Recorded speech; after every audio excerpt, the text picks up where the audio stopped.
Hi friends, welcome to Sanjana vlogs. Tamil பார்த்துட்டு தான் வந்திருப்பீங்க. எல்லாருக்கும் நான் ஒர்க் ஃப்ரம் ஹோம் வாங்கித்தரேன், ஜாப் வாங்கித்தரேன் அப்படின்னு சொல்லிட்டு எதனா நான் உங்களுக்கு ப்ராமிஸ் பண்ணியிருக்கேனா, இல்லைனா எதனா பண்ணியிருக்கேனா எனக்கு புரியல. எதுக்காக எனக்கு இந்த மாதிரி நெகட்டிவ் கமெண்ட்ஸ் வருது அப்படின்னு சொல்லிட்டு. நீங்கள் ஜாப் எல்லாருக்கும் எப்படிங்க முதல்ல ஜாப் வாங்கி தர முடியும்? முதல்ல நான் அதை ஒரு விஷயம் கேட்குறேன். நீங்கள் படித்த ஸ்கூலில் இல்லை காலேஜில் எவ்வளோ லட்சக்கணக்கில் ஆயிரக்கணக்கில் கொடுத்து படிச்சிருப்பீங்களா? ஓகேங்களா? அவங்கக்கிட்ட நீங்கள் இப்போ போயிட்டு நான் இப்போ வேலை இல்லாமல் இருக்கேன், இல்லை எனக்கு ஒர்க் ஃப்ரம் ஹோம் வேணும் வாங்கித்தாங்க அப்படின்னு சொல்லி உங்களால் கேட்க முடியுமா? இல்லை நான் உங்ககிட்ட வேலை வாங்கி தரேன்னு சொல்லிட்டு நான் காசு வாங்கியிருக்கேனா? எந்த தைரியத்தில், எந்த நம்பிக்கையில் நீங்கள் நான் எல்லாருக்கும் வாங்கித்தரேன் அப்படின்னு சொல்ல முடியும்? நான் டீச்சிங்லேருந்து ஐடியில் மாறினது எப்படி? அது உங்களுக்கு வேணும் அப்படின்னா சொல்லுங்கள். நான் உங்களுக்கு மெயில் பண்ணுறேன்னு சொல்லியிருக்கேன். ஏன்னா அந்த மாதிரி வீடியோஸ் யாரும் பார்க்க மாட்றீங்க. என்னோடய சேனலில் பார்க்குறவங்க கோல்டு ரிலேட்டட் வீடியோஸ் போட்டால் மட்டும்தான் பார்க்குறீங்க. சரிங்களா? அதுவுமே ஜுவல்ஸ் காட்டுங்க சிஸ்டர், எங்களுக்கு மோட்டிவேஷனாக இருக்குது, நாங்கள் வாங்குகிறோம் அப்படின்னு சொல்கிறபோது, நான் என்கிட்ட இருக்கிற இல்லைன்னா எப்போனா பார்க்குற என்னோடய ஜுவல்ஸை நான் காட்டுறேன். சரிங்களா? அதனால தான் நான் அந்த மாதிரி இது போடுறேன். சஞ்சனா விலாக்ஸ்ன்னு சேனல் பேர் வச்சுருக்கீங்க, ஆனால் விலாக்ஸே போடல அப்படின்றீங்க. நான் அந்த வீடியோவில் தாங்க சொல்லியிருக்கேன் நான் கன்சீவாக இருக்கேன்னு சொல்லிட்டு. உங்களுக்கு கன்சீவாக இருக்கிறது என்னென்னு புரியுமா இல்லையான்னு தெரில. என் வயிற்றில் ஒரு குழந்தை இருக்குது. ஓகேங்களா? 7 மாதம் குழந்தை. அந்த குழந்தை எனக்கே நிறைய ப்ரெக்னென்சி காம்ப்ளிகேஷன்ஸ்லாம் இருக்குது. சரியா? இன்னொரு குழந்தையும் ஒன்று இருக்குது. அது ஸ்கூலுக்கு போகணும். ப்ளே ஸ்கூல் அனுப்பணும். நான் காலையில் எந்திரிச்சு அவனை ரெடி பண்ணி அவனுக்கு டிஃபன் ஊட்டி அவனை அனுப்பிட்டு, அதுக்கப்புறம் என் ஹஸ்பண்டுக்கு ஆஃபீஸ்க்கு எல்லாமே பேக் பண்ணிவிட்டு அவங்க 2 பேரை அனுப்பிட்டு, அதுக்கப்புறம் நான் சாப்பிட்டு மீட்டிங் உட்காந்து மீட்டிங் எல்லாம் முடிச்சுட்டு அதுக்கப்புறம் ஷிஃப்ட் ஆரம்பிக்கும் 3 மணிக்கு. 3 மணிலேருந்து நைட்டு 11 மணி வரைக்கும் எனக்கு ஷிஃப்ட்டு. இதுக்கு நடுவில் நான் குழந்தைய வருவான், அவனுக்கு சாப்பாடு ஊட்டணும், திருப்பி அவனை தூங்க வைக்கணும், இது நடுவில் வீட்டு வேலையெல்லாம் செய்யணும். சரிங்களா? வீட்டு வேலைலாம் சும்மா கிடையாது. சாமான் தேய்க்கிறது, வீடு பெருக்கிறது, துடைக்கிறது, சமையல் செய்கிறது, துணி காய வைக்கிறது, துணி எடுத்துன்னு வந்து வைக்கிறது, துணியை மடித்து வைக்கிறது, எல்லா வேலையுமே நான் தான் செய்யணும். இது ஒரே ஆளாக பண்ணிவிட்டு, இது என்னோடய ஆஃபீஸ் வேலையும் பண்ணிவிட்டு, இந்த மாதிரி கண்டென்ட்டும் எனக்கு டைம் கிடைக்கும் போது எப்போனா மேக் பண்ணி போட்டுட்டு, இதெல்லாம் கொஞ்சம் நினச்சி பாருங்கள் நீங்கள். அப்போனா அப்படி பேச மாட்டீங்க. ஓகேங்களா? ஏன்னா கன்சீவாக இருக்கும் போதெல்லாம் கொஞ்சமாவது ரெஸ்ட் இருக்குமா அப்படின்னு இருக்கும். எனக்கெலாம் ரெஸ்ட்டே இல்லாமல் நான் ஓடிக்கிட்டு இருக்கேன். எனக்கு அப்பயும் நம்ம எதனா ஒன்று அச்சீவ் பண்ணணும் அப்படிங்கிறதுக்காக தான் நான் உங்களுக்குமே நான் சொல்லியிருக்கேன். நான் என்னென்னலாம் பண்ணியிருக்கேன். நான் எக்ஸ்ட்ரா ஏர்னிங்ஸ்னால் நான் டியூஷன் எடுப்பேங்க அப்படின்னு சொல்லியிருக்கேன். ஓகேங்களா? Home tuition. இது எத்தனை பேர் முடியுமோ அவங்களும் எடுங்க அப்படின்னு சொல்லியிருக்கேன். வெளியில் போயிட்டு எடுக்கணும்னு பார்க்காதீங்க. 1 மணி நேரம் 1.5 மணி நேரம் தான். ஆனால் ஒரு மாதத்துக்கு 3000 ரூபாயிலேருந்து 5000 ரூபாய் வரைக்கும் வாங்க முடியும். ஓகேங்களா? நான் ஹோம் டியூஷன் எடுப்பேன். என்னால் எனக்கு 3வது மாதத்துலேருந்து என்னால் போக முடியல. டியூஷனை நான் கேன்சல் பண்ணிட்டேன். ஓகேங்களா? என்னால் அந்த இன்கம் எனக்கு கட் ஆகிடுச்சு. அதே மாதிரி நான் ஆஃபீஸில் இருக்கவங்களுக்கு ஓகேங்களா 3 பேருக்கு நான் சமைச்சு கொடுப்பேன். என்னோடய சமையல் அவங்களுக்கு பிடிக்கும்னு சொல்லிட்டு அவங்க கேட்பாங்க. சரிங்களா? நான் ஆஃபீஸ் எப்போத்துலேருந்து போகலன்னு பார்த்தீங்கன்னா மார்ச் மந்த்லேருந்து போகலங்க. மார்ச் மந்த்லேருந்து அவங்களுக்கு சமைச்சும் கொடுக்க முடியல. ஓகேங்களா? எனக்கு அவங்களுக்கு பிரேக்ஃபாஸ்ட்டு, லஞ்சு 2மே சேர்த்து 150 ருபீஸ் சார்ஜ் பண்ணிகிட்டு இருந்தேன். 2 பேருக்கு ஒருத்தருக்கு எடுத்துகிட்டு போகிறேன் அப்படின்னா பிரேக்ஃபாஸ்ட்டுக்கும் லஞ்சுக்கும் சேர்த்து 150 நான் சார்ஜ் பண்ணிட்டுருந்தேன். சரிங்களா? அந்த மாதிரி அவங்களுக்கு எத்தனை நாள் நான் கொடுக்குறேனோ அத்தனை நாளைக்கு அவங்க காசு கொடுத்துருவாங்க. இது நான் மார்ச் மாதத்தோட எனக்கு இதுவும் ஸ்டாப் ஆகிடுச்சு. ஏன்னா ஒர்க் ஃப்ரம் ஹோம் வாங்கினதால. ஒர்க் ஃப்ரம் ஹோமில் எனக்கு இதெல்லாம் அடி வாங்கியிருக்கு. இன்னொன்று பார்த்தீங்கன்னா நான் பிரேஸ்லெட் நான் செஞ்சு விற்றுட்டு இருந்தேன். பிரேஸ்லெட் பிஸ்னஸ் பண்ணிகிட்டு இருந்தேன்னு சொன்னேன். அது ரொம்ப சின்ன பிஸ்னஸ் தான். எனக்கு 40 ரூபா 50 ரூபா தான் பிரேஸ்லெட்டு. ஓகேங்களா? அந்த பிரேஸ்லெட்டுமே நான் ஆஃபீஸில் இருக்கவங்களுக்கு தான் சேல் பண்ணிகிட்ருப்பேன். அவங்க தான் நல்லா இருக்கே நீங்கள் போடுறது, இல்லைனா யாருனா வாங்கிட்டு போயிருப்பாங்க. அவங்கக்கிட்டேருந்து கேட்டு என்கிட்ட கேட்பாங்க. அந்த மாதிரி பிரேஸ்லெட் இது எல்லாமே பார்த்தீங்கன்னா நான் ஆஃபீஸ் போகும்போது மட்டும்தான் பண்ணிகிட்டு இருந்தேன். சரிங்களா? இதில் தான் நான் கொஞ்சம் கொஞ்சமாக சைடில் கொஞ்சம் இன்கம் ஏர்ன் பண்ணுறது நான் இது மூலமாக தான் ஏர்ன் பண்ணுவேன். எனக்கு இங்கேருந்து எப்படியோ ஒரு 4000 அப்படி கிடைக்கும்னு வச்சுக்கோங்களேன். ஏன்னா எப்போவுமே ஆஃபீஸ்க்கும் வர மாட்டாங்க. 4,000 to 5,000 கிடைக்கும். ஓகேங்களா? இந்த இடத்துல எனக்கு பார்த்தீங்கன்னா ஒரு மாதத்துக்கே ஒரு 1000 ரூபாய் கிடைச்சாலே ஒரு பெருசு தான். ஒவ்வொரு மாதம் 1500 ரூபாய் கிடைக்கும். ஓகேங்களா? ஹோம் டியூஷன்லேருந்து எனக்கு பார்த்தீங்கன்னா எனக்கு ஒரு 6000 ரூபாய் கிடைக்கும். சரிங்களா? இவ்வளோ தான். இப்போ இப்படி பார்த்தீங்கன்னா எனக்கு 10,000 to 11,000 ரூபாய் கிடைக்குதா? இந்த 11,000 இந்த மாதிரி டிப்ஸ்லாம் நான் உங்களுக்கு சொல்கிறேன். இதெல்லாம் வந்து பண்ணுறேன். இது மாரி தான் வந்துங்க ஹெல்ப் பண்ண முடியும். இல்ல நான் வந்து நான் இப்போதைக்கு நான் வொர்க் ஃப்ரம் ஹோம்ல இருக்கேனா, மார்ச்லேருந்து இப்போ என்னது நவம்பர் வரைக்கும் நான் வந்து வொர்க் ஃப்ரம் ஹோம்ல இருக்கேன். எனக்கு இது எல்லா இன்கம் சோர்ஸும் கட் ஆயிடுச்சு. ஓகேங்களா? இப்போ எனக்கு என்ன பண்ணுறது? ஏன்னா எனக்கு இப்படி இருக்கும்போது நான் விளாக் எடுத்திருக்கலாம். ஆனா, என்னால அப்போ சுத்தமாவே எடுக்க முடியல. ஏன்னா, எனக்கு அப்போ டைம் ரொம்ப கரெக்ட்டா இருந்தது. சுத்தமா டைமே இருக்காது. அப்பதான் சேனல் ஆரம்பிச்சேன். ஆனா, என்னால பண்ண முடியல. ஓகேங்களா? அதனால நான் வந்து அப்போ விளாக்லாம் போட முடியல. எனக்கு வந்து ஆஃபீஸ் போற விளாகு அந்த மாரி காட்டணும் உங்களுக்கு. என்ன வொர்க் பண்றேன் அந்த மாரி காட்டணும் அப்படின்னு தான் ஆசை. ஆனா, அதெல்லாம் என்னால பண்ண முடியல. சரி அப்ப என்ன பண்றது? நெறைய பேர் வந்து இந்த மாரி அ ஜுவல்ஸ் ரிலேட்டட், கோல்டு ரிலேட்டடு எப்படி சேவ் பண்றது? கோல்டு எப்படி சேவ் பண்றது? அப்படிலாம் போட்டாங்கன்னா, கொஞ்சம் நல்லா இன்ட்ரெஸ்டிங்கா பார்க்குறாங்க. அவங்களுக்கு அதெல்லாம் கொஞ்சம் யூஸ்ஃபுல்லா இருக்குது. அப்படிங்கிறதுனால நான் இந்த மாரி அமௌண்ட்ட வச்சு தான் வந்து நான் கோல்டுக்குமே வந்து பே பண்ணுவேன். ஸோ இந்த மாரி வந்து அவங்களுக்கு என்ன தேவையோ அது வந்து நம்ம செய்யலாம் அப்படின்னு சொல்லிட்டு தான் கோல்டு ரிலேட்டட் வீடியோஸா போட ஆரம்பிச்சேன். சரிங்களா? இதில இந்த மார்ச்லேருந்து நவம்பருக்கு எனக்கு இன்கம் கட்டா? ஓகேங்களா? இது வந்து நீங்க நெனச்சிட்டுருக்கீங்க, நாங்க வந்து பியூர் வொர்க் ஃப்ரம் ஹோம் வந்து எனக்கு இருக்குது அப்டின்ட்டு. கிடையாதுங்க. டிசம்பரோட எனக்கு இதுவே வந்து முடியுது. என்னதுன்னா, இந்த வொர்க் ஃப்ரம் ஹோமே வந்து முடியுது.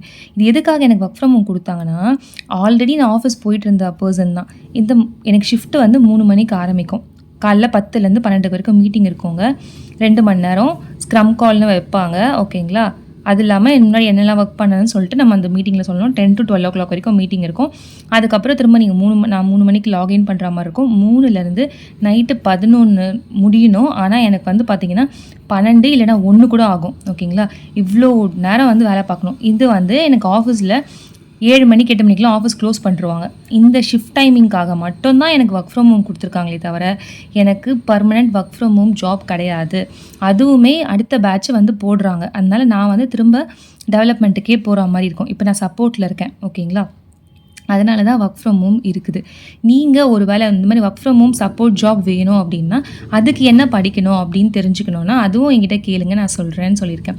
வீடியோல ஷேர் பண்ணா நீங்க நெறைய பேர் பார்க்க மாட்டேங்கிறீங்க. அதனால தான் நான் வந்து மெயில் பண்றேன். அந்த மாரி மெயில் பண்ணி 4 பேர் வந்து இப்ப கரண்ட்டா 4 பேர் வந்து படிச்சுட்ருக்காங்க. ஓகேங்களா? ஐடிக்கு எப்படி நான் வந்து படிக்கணும் சிஸ்டர் அப்படின்னு கேட்டு என்கிட்ட படிச்சுட்ருக்காங்க.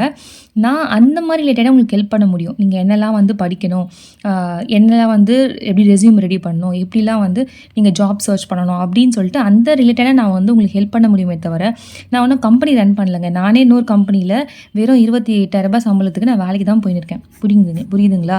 நான் வந்து கம்பெனி வச்சில்ல. என் சப்ஸ்கிரைபர்ஸ் எல்லாருக்குமே வந்து நான் வேலை வாங்கி தரதுக்கோ, இல்ல வியூவர்ஸ் எல்லாருக்குமே நான் வேலை வாங்கி தரதுக்கோ புரிஞ்சுப்பீங்கன்னு நெனைக்கிறேன். நானே ஒருத்தவங்ககிட்ட வேலைக்கு தான் போயிருக்கேன். அந்த மாதிரி உங்களுக்கு எப்படி ஜாப் வாங்கி கிடைக்கும், என்னலாம் வந்து பண்ணலாம் அப்படிங்கிற ஐடியா குடுக்க முடியும். என்னலாம் படிக்கலாம்னு கைட் பண்ண முடியுமே தவிர, அத தாண்டி என்னால வந்து பண்ண முடியாது. அதே மாதிரி நான் வந்து வொர்க் ஃப்ரம் ஹோம்லேருந்து பண்றதுக்கு நெறைய ஸ்கேம்ஸ் இருக்கு. அதில 1500 லாஸ் ஆயிடுச்சு அப்படின்னு சொல்லி படிச்சு நல்லா வந்து ஒரு என்ன சொல்றது? கிளாரிட்டி இருக்க வந்து என்னையே வந்து நல்லா ஸ்கேம் பண்ணி 2 பேர் ஏமாத்திருக்காங்க. ஓகேங்களா? 1200 ஒருத்தவங்களுக்கு குடுத்தேன். ஒருத்தவங்களுக்கு வந்து ரூ. 350 என்னமோ வந்து குடுத்தேன். அந்த மாரி வந்து இது வந்து ஸ்கேம் நெறைய இருக்குது. ஓகேங்களா? அந்த ஸ்கேம் பண்ணது தான் மிச்சம். அப்படி இல்லன்னா நம்மகிட்ட வந்து லேப்டாப் இருக்கணும். லேப்டாப் இருந்தா மட்டும் தான் வந்து அ எதனா ஒர்க் கூட சர்ச் பண்ணி ஃப்ரீலான்சிங் மாரி கூட ஒர்க் பண்ண முடியும். என்கிட்ட லேப்டாப்பும் கிடையாது. லேப்டாப் இப்போ வாங்குறதுக்கான பட்ஜெட்டும் கிடையாது. அதனால நான் இப்போ அதுவும் வந்து ஒரு ஃப்ரெண்டு கிட்ட கேட்டுட்டு இருக்கேன். கொஞ்சம் லேப்டாப் குடுங்க அப்படின்னு சொல்லிட்டு ரொம்ப நாளா நான் டார்ச்சர் பண்ணிட்டு இருக்கேன். சரிங்களா? அந்த மாரி இருந்தா தான் பண்ண முடியும். ஸோ அதுவும் வந்து ஒரு ஆப்ஷனா வச்சிருக்கேன். லேப்டாப் இருந்ததுனா தான் பண்ண முடியும் அப்படின்னு சொல்லிட்டு அத நான் வச்சுட்டேன். இப்போ நான் வந்து இ-காமர்ஸ்ல சாரி பிசினஸ் பண்ணலாம் அப்படின்னு இருக்கேன் அப்படின்னு நினைச்சுன்னு சொன்னேன். அத ஆச்சு போடுங்க அப்படின்னு சொல்லி அதுக்கும் ரிப்ளைல கமெண்ட்ல சொல்லியிருந்தாங்க. அந்த சாரி பிசினஸ் பண்ணணும்னா நானு இ-காமர்ஸ்ல முதல்ல Amazon, மீஷோல அதாவது மீஷோல வந்து ஜிஎஸ்டி இல்லாம கூட சேல் பண்றாங்க. ஆனா நீங்க லாஸ்ட் வரைக்கும் அப்படி பண்ண முடியாது. அக்கவுண்ட் பிளாக் பண்ணிட்டாங்கன்னா கஷ்டமாயிடும். அதனால நான் ஜிஎஸ்டி வாங்கிட்டு ப்ராப்பரா பண்ணணும்னு நினைக்கிறேன். அந்த ஜிஎஸ்டிக்கு அப்ளை பண்றதுக்கு ரூ. 2000 ஆகும் அப்படின்னு சொல்லிட்டு கேட்டிருக்காங்க. ஓகேங்களா? ஜிஎஸ்டி அப்ளை பண்ணி ஜிஎஸ்டி வந்ததுக்கப்புறம் தான் நான் வந்து என்னென்ன சாரீஸ்லாம் போய் சூஸ் பண்ணி செலக்ட் பண்ணி பண்ண முடியும். அதுவுமே என்னால காம்ப்ளிகேஷன்ஸ் இருக்கிறதுனால என்னால வெளியவும் போ முடியாது. அதுவும் நான் ஆன்லைன்ல சர்ச் பண்ணிட்டே இருக்கேன். என்னலாம் வந்து சாரீஸ்லாம் எங்கெல்லாம் வந்து பண்றாங்க அப்படின்னு சொல்லிட்டு. எனக்கு அதுவும் வந்து டைரக்ட்டா மேனுஃபேக்சரிங் எடுக்க முடியல. நம்ம கிரவுண்ட் ஒர்க் பண்ணி நம்ம இறங்கி அ தெருவா போய் கண்டுபிடிச்சி தேடி அலைஞ்சா மட்டும்தான் வந்து கண்டுபிடிக்க முடியும். இப்போ இருக்கிற என்னால் சிச்சுவேஷனில் பண்ண முடியாது. குழந்தை பிறந்துச்சுனாலும் பண்ண முடியாது. ஏன்னா அதுக்கப்புறம் 1 இயர் கிட்ட எனக்கு அது பார்த்துக்கிறதுக்கே கரெக்டாக இருக்கும். புரியும்னு நினைக்கிறேன் உங்களுக்கு. இந்த ஜிஎஸ்டி எனக்கு வாங்குறதுக்கு அந்த ரூ. 2000 அமௌண்ட்டு கூட இப்போ இந்த மந்த் இல்லை. ஏன்னா நான் சொல்லியிருக்கேன், எனக்கு உடம்பு சரியில்லாமல் ஆயிடுச்சு. எனக்கு இந்த மந்த் ஸ்கேன் இருக்குது, செக்கப் இருக்குது. அது இல்லாமல் ஃபீவர் வந்துச்சு, பாப்பாவுக்கு வந்து டெங்கு வந்துச்சு. இது எல்லாமே லாஸ்ட்டு மந்த்லேருந்து இந்த மந்த் வரைக்கும் நாங்கள் வந்து 15,000 20,000 வரைக்கும் ஹாஸ்பிட்டலுக்கு மட்டுமே செலவு பண்ணியிருக்கோம். இன்னும் செலவும் இருக்குது. ஏன்னா நாளைக்கு ஸ்கேனுக்கு போனால் நாளைக்கு 7,000 வந்து ஸ்கேனுக்கு வாங்கிடுவாங்க, 7th மந்த் ஸ்கேனுக்கு. எனக்கு அவ்வளோ ப்ரெஷர் இருக்குது. ஃபினான்ஷியலாக நான் அவ்வளோ கஷ்டப்பட்டுட்ருக்கேன். நீங்கள் வந்து அசால்ட்டாக வந்து இந்த மாதிரி வீடியோ போடுறீங்க, அப்படி வீடியோ போடுறீங்க அப்படின்னு சொல்லிட்டு கமெண்ட் பண்ணிட்டு போயிடுறீங்க. எவ்வளோ ஒருத்தவங்களுக்கு வந்து பின்னாடி அவங்க எவ்வளோ ஃபேஸ் பண்ணுறாங்க, அவங்களுக்கு எவ்வளோ வலி இருக்குது அப்படிங்கிறது தெரிஞ்சு தயவு செஞ்சு புரிஞ்சுக்கோங்க. எனக்கு வந்து இதுக்கு மேலே என்ன சொல்கிறதுன்னு தெரில. ஏன்னா எல்லாருக்குமே வந்து ஒரே லைஃப் கிடையாதுங்க. நான் வந்து எனக்கு மைண்ட் ஃபுல்லாக இதுவே இருக்குது. எனக்கு இவ்வளோ செலவாயிடுச்சு இந்த மாதம், ஹாஸ்பிட்டலுக்கே இவ்வளோ ஆயிடுச்சு அப்படின்னு சொல்லிட்டு எனக்கு இதுவே இருக்குது. சொல்லப்போனால் இந்த மாதம் நான் வந்து இன்றைக்கி வந்து தேதி வந்து 19 நாள் ஆகுதா. நான் வந்து மொத்தம் 2 வாரம் 15 நாள் கிட்டே நான் ரசம் சாதம் மட்டும் தான் சாப்பிட்ருப்பேனே. ப்ரெக்னென்சி இருக்கும் போது எவ்வளோ ஹெல்த்தியாக சாப்பிடணும்னு தெரியும் உங்களுக்கு. ஆனால் நான் சாப்பிட்டது வெறும் ரசம் மட்டும்தான். அந்த மாதிரிலாம் வந்துருக்கு. குழந்தையே வந்து எனக்கு வேறு எதுனா செஞ்சு தாம்மா, எனக்கு பசிக்குது, எனக்கு அது வேணும் இது வேணும் அந்த மாதிரிலாம் கேட்குற அளவுக்குலாம் வந்திருக்கு. புரியுதுங்களா? கொஞ்சமாவது புரிஞ்சுக்கோங்க. அட்லீஸ்ட் அடுத்தவங்களோட சிச்சுவேஷன் கொஞ்சமாவது வந்து தெரிஞ்சுக்கோங்க. எல்லாமே வந்து ஈஸியெல்லாம் வந்துடாது. கஷ்டப்பட்டால் மட்டும் தான் கிடைக்கும். நான் சரி ஓகே இந்த மாதம் தான் கஷ்டமாக இருக்கும். ஏன்னா எனக்கு 3 மாதம் சம்பளம் வரலை. அதனால் இந்த மாதம் வந்து ரொம்ப டைட்டாக இருக்குது, கஷ்டமாக இருக்குது. அடுத்த மாதம் வந்து சரியாயிடும் அப்படின்னு சொல்லி நானே வந்து என்னை நானே தேர்த்திக்கிறேன். நமக்கு வந்து யாருமே எப்போவுமே சப்போர்ட்லாம் பண்ண மாட்டாங்கங்க. எனக்கு எப்படி சொல்கிறதுன்னு தெரியல. நம்மளை நம்ம தான் பார்த்துக்கணும். நம்மளை நம்ம தான் வந்து அதுக்கு அடுத்த கட்டத்துக்கு கொண்டு போகணும். ஓகேங்களா? நான் என்ன தான் வேலை பண்ணுறேன், ஏன்னா என்னால் வந்து அடிஷ்னலாக ஒரு இன்கம் இல்லாமல் என்னால் இருக்க முடியல. அதனால் நான் வந்து எதனா பண்ணணும்னு யோசிக்கிறேன். அதை நான் அவங்களோட ஷேர் பண்ணணும்னு நினைக்கிறேன். அவ்வளோதான். ஆனால் அதை வந்து நான் ஒழுங்காக ப்ராப்பராக பண்ணால் தான் நான் அவங்ககிட்ட ஷேரே பண்ண முடியும். இப்போ எனக்கே வந்து சைடு இன்கம்க்கு நான் இன்னும் எதுவுமே ரெடி பண்ணல. அப்போ நான் அப்படி இருக்கும்போது நான் எப்படி வந்து உங்ககிட்ட வந்து ஷேர் பண்ண முடியும்னு நினைக்கிறீங்க? நான் ரெடி பண்ணால் கண்டிப்பாக நான் உங்களுக்கு சொல்லாமல் நான் யாருக்குங்க சொல்ல போகிறேன்? ஏன்னா சப்ஸ்கிரைபர்ஸ் எத்தனை பேர் எனக்கு மெயில் பண்ணியிருக்கீங்க, எதனா ஜாப் இருந்தால் சொல்லுங்கள் சிஸ்டர், எனக்கும் 2 குழந்தைங்க இருக்குது, 3 குழந்தைங்க இருக்குது, நான் வீட்டில் இருக்கேன் அப்படின்னு எத்தனை பேர் கேட்டிருக்கீங்க. நான் எப்படிங்க வந்து உங்களுக்கு சொல்லாமல் இருப்பேன்? கண்டிப்பாக நான் ஷேர் பண்ணுறேன். அதுக்கு முதல்ல எனக்கு எதனா ஒரு பிடிமானம் கிடைக்கணும்ல, எனக்கு அதுக்கு எதனா ஒரு வேலை கிடைக்கணும், அதுலேருந்து காசு வரணும். அப்போ தான் நான் உங்களுக்கு சொல்ல முடியும். புரியுதுங்களா? ஸோ இவ்வளோ தான். எனக்கு வந்து என்ன சொல்கிறதுனே தெரில. எனக்கு கோல் ரிலேட்டட் வீடியோஸ் வேணும் அப்படின்னா மறக்காமல் கமெண்ட் செக்ஷன் சொல்லுங்கள். ஏன்னா இதுக்கப்புறம் எனக்கு சேனலில் கண்டினியூ பண்ணலாமா வேணாமா அப்படிங்கிறதுக்கு அளவுக்கு வந்து எனக்கு தோண ஆரம்பிச்சிருச்சு. இல்லைனா வந்து இந்த மாதிரி எப்படிலாம் வந்து என்ன சொல்கிறது, படிக்கணும், ஐடியில் மாறத்துக்கு என்னெல்லாம் பண்ணணும் அப்படின்னு வேணும்னா வீடியோ கேளுங்க, நான் போடுறேன். ஆனால் நீங்கள் நிறைய பேர் பார்க்க மாட்டீங்க. அதனால தான் நான் அந்த வீடியோ வந்து போடல. நான் 2 வீடியோ போட்டேன். 2 வீடியோவுமே வந்து எனக்கு 500 வியூஸ் கூட போகல. ஓகேங்களா? எனக்கு யாரும் அவ்வளோ பார்க்கவே மாட்டீங்க. ஸோ அதனால தான் நான் அந்த வீடியோ வந்து ரிலேட்டடாக போடல. இல்லை சிஸ்டர் நான் வந்து வேணும் அப்படின்னு கேட்குறவங்க மெயில் பண்ணுங்கன்னு சொல்லியிருக்கேன். அவங்க மெயிலுக்கு நான் கண்டிப்பாக வந்து உங்களுக்கு ரிப்ளை பண்ணுறேன், என்னெல்லாம் படிக்கணும்னு சொல்லிட்டு. அந்த மாதிரி வேணும்னா சொல்லுங்கள், நான் மெயில் பண்ணுறேன். இல்லை வீடியோவே வேணும்னு கேட்டுங்க. ஒருத்தர் 2 பேர் கேட்டிங்கன்னா கூட நான் உங்களுக்காக வீடியோ போடுறேன். ஓகேங்களா? சரி, அவ்வளோதான் ஃப்ரெண்ட்ஸ் இந்த வீடியோ. எனக்கு நிஜமாவே ரொம்ப கஷ்டமாக இருக்குது. தயவு செஞ்சு வந்து உங்களால் பாசிட்டிவாக கமெண்ட் பண்ண முடியலன்னா பரவாயில்லைங்க. நெகட்டிவாக வந்து கமெண்ட் பண்ணவே பண்ணாதீங்க. ஏன்னா இந்த நேரத்தில் எவ்வளோ டிப்ரெஷன் இருக்கும், எவ்வளோ வந்து மூட் ஸ்விங்ஸ் இருக்கும், எவ்வளோ வந்து அவங்க ஃபினான்ஷியலாக ஃபேஸ் பண்ணுறாங்க, பர்சனலாக ஹெல்த் ரிலேட்டடாக எவ்வளோ வந்து கஷ்டப்படுறாங்க அப்படிங்கிறது அந்த ஒரு பர்சனுக்கு மட்டும்தான் தெரியும். நீங்கள் வந்து சும்மா வந்து கமெண்ட் பண்ணிட்டு போயிடலாம். அவங்களுக்கு பின்னாடி வந்து எவ்வளோ ஸ்ட்ரகிள்ஸ் இருக்குன்னு அவங்களுக்கு மட்டும் தான் தெரியும். உங்களுக்கு இன்கேஸ் அந்த மாதிரி பிடிக்கல அப்படின்னா அந்த சேனலை பார்க்காதீங்க, போயிடுங்க. சப்ஸ்கிரைப் பண்ண வேண்டாம், லைக் பண்ண வேண்டாம், ஒன்றுமே பண்ண வேண்டாம். நீங்கள் அப்படியே போயிடுங்க. நீங்கள் ஒருத்தவங்களை வந்து இவ்வளோ இந்த அளவுக்கு வந்து அவங்க பேக்ரவுண்டில் கஷ்டப்படுறாங்க அதுக்கு நீங்கள் காரணமாக இருக்காதீங்க. நான் அவ்வளோதான் சொல்லுவேன். நான் நேர்லேயுமே அப்படி தான், ஒருத்தவங்களோட கஷ்டத்துக்கு வந்து நம்ம காரணமாக இருக்கக்கூடாதுன்னு நினைப்பேன். யாரோட லைஃப்லேயும் யாரோட ஒரு பர்சனல்லையும் அவங்களோட ஃபீலிங்ஸ்லேயும் நீங்கள் வந்து காரணமாக இருக்காதீங்க. ஓகேங்களா? விட்டுருங்க. ஓகே ஃப்ரெண்ட்ஸ், பாய். தேங்க்யூ.